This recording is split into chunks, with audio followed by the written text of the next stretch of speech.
A special initiative to combat multiple canine illnesses in the community will be held on Friday, November 29th at the Kahnawà Animal Protection Department.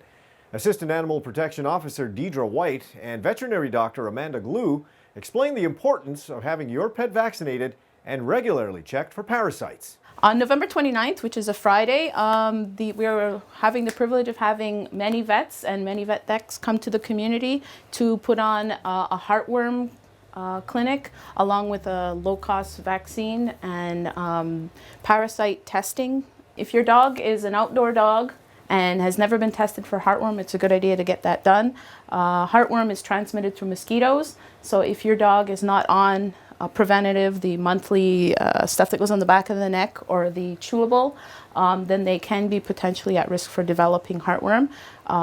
Like I said, it transfers by mosquitoes. They get bit, they can develop heartworm. So getting them tested and then putting them on a low-cost preventative, which will be available at this clinic, is a good way to go. I've been running spay-neuter clinics with Deidra for the Animal Protection Unit now for over a year, and your area seems to be very hot. We've already had 3 positive dogs from your reserve in itself. And heartworm can be transmitted to humans who are bitten by infected mosquitoes if they are immunocompromised. So that would be people who either have AIDS or people who are on chemo medication for any kind of tumors or cancer. Secondly, Toxocara, we've also had a number of your dogs that have come out positive with Toxocara, which is a roundworm.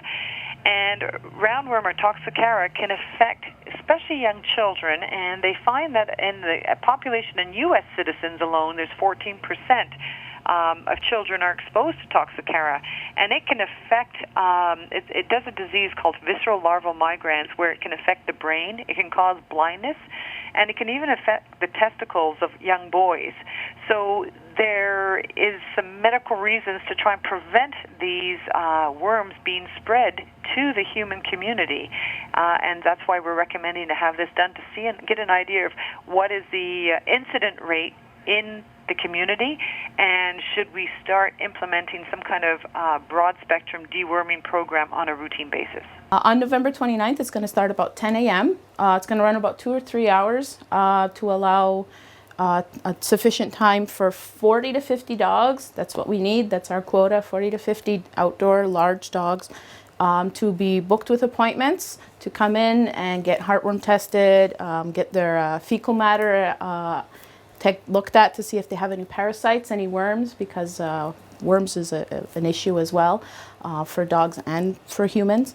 And it'll run for a couple of hours to allow everybody to get their dog tested, and if they do test positive, to get either low-cost treatment options, or if they're negative, to be put on a low-cost preventative. This is important to the community, important to the dogs. If you care about your pet, if you haven't had them tested before, you want to get them tested now. It's a low cost. We're hoping that draws people in, but we're also offering an incentive where everybody who comes in signs up and takes part. There's a small dog-related gift that everybody gets, and then afterwards your name is put into a draw for a dog-related basket that's being graciously donated by Boutique Wolf Meow at a value of $75. You can book an appointment through Kahnawà Animal Protection at 450-632-0635 or through Facebook, the Kahnawà Animal Protection page. We need 40 to 50 dogs to make the event worthwhile for the hands-on experience for the students.